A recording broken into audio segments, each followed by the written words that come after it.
एकलव्य की गुरु भक्ति। आचार्य द्रोण राजकुमारों को धनुर्विद्या की विविधवत शिक्षा प्रदान करने लगे। नमस्ते दोस्तों, संगीता लाइफ में आपका स्वागत है।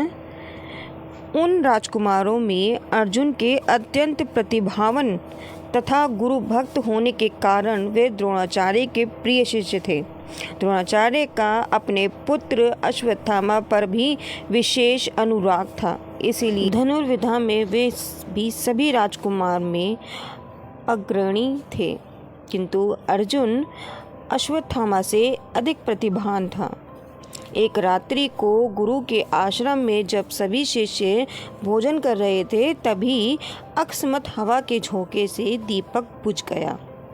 अर्जुन ने देखा, अंधकार हो जाने पर भी अब भोजन के कोर को हाथ और मुंह तक ले जाते हैं। इस घटना से उन्हें ये समझ में आया कि निशाना लगाने के लिए प्रकाश से अधिक अभ्यास की आवश्यकता है, और वो रात्रि के अंधकार में निशाना लगाने का अभ्यास करने का आरंभ कर दिया।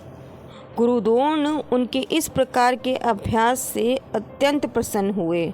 उन्होंने अर्जुन को धनुर्विद्या के साथ ही साथ गदा, तोमर, तलवार आदि शास्त्रों के प्रयोग में निपुण कर दिया। उन्हीं दिनों हिरण्यधनु नामक निषाद का पुत्र एकलव्य भी धनुर्विद्या सीखने के उद्देश्य से द्रोणाचार्य के आश्रम में आया, किंतु निम्न वर्ण का होने के कारण द्रोणाचार्य ने उसे अपने शिष्य बनाना अस्वीकार किया। निराश होकर एकलव्य वन में चला गया। उसने द्रोणाचार्य की एक मूर्ति बनाई और उस मूर्ति को गुरु मानकर धनुर्विद्या का अभ्यास करने लगे। एक गृहस्थ से साधना करते हुए अल्पकाल में ही वो धनुर्विद्या में अत्यंत निपुण हो गए।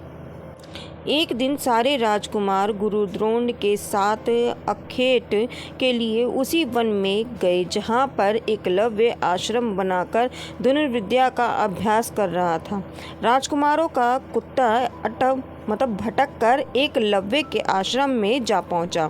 एकलव्य को देखकर वह भौंकने लगा। इससे क्रोधित होकर एकलव्य ने उस कुत्ते अपना बाण चलाकर उसके मुंह को बाणों से भर दिया। एकलव्य ने इस कौशल से बाण चलाए थे कि कुत्ते को किसी प्रकार की चोट नहीं लगी, किंतु बाणों से बिंध जाने के कारण उसका भौंकना बंद हो गया। कुत्ते के लौटने पर जब अर्जुन ने धनुर्विद्या के उस कौशल को देखा तो वह द्रोणाचार्य से बोले, हे गुरुदेव, इस कुत्ते के मुंह में जिस कौशल से बाण चलाए गए हैं उससे तो प्रतीक होता है कि यहाँ पर कोई मुझसे भी बड़ा धनुर्धर रहता है। आपने सभी शिष्यों को लेकर द्रोणाचार्य एकलव्य के पास पहुँचे और पूछे, हे वत्स, क्या ये बाण तुम्ही ने चलाए हैं? एकलव्य के स्वीकार करने पर उन्होंने पुनः प्रश्न किया, तुम्हें धनुर्विद्या की शिक्षा देने वाले कौन हैं? एकलव्य ने उत्तर दिया, गुरुदेव, मैंने तो आपको ही गुरु स्वीकार कर धनुर्विद्या सीखी है। इतना कहकर उसने द्रोणाचार्य की उनकी मूर्ति के समक्ष ले जाकर खड़ा कर दिया। द्रोणाचार्य नहीं चाहते थे कि कोई अर्जुन से बड़ा धनुर्धारी बन पाए। वो एकलव्य से बोले, यदि मैं तुम्हारा गुरु हूँ तो तुम्हें मुझको गुरु दक्षिणा देनी होगी। एकलव्य बोला, गुरुदेव, गुरु दक्षिणा के रूप में आप जो भी मांगेंगे मैं देने के लिए तैयार हूँ।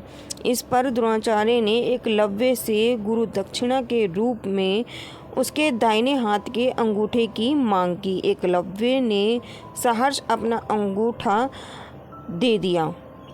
इस प्रकार एकलव्य अपने हाथ से धनुष चलाने में असमर्थ हो गया तो अपने पैरों से धनुष चलाने का अभ्यास करना आरंभ कर दिया।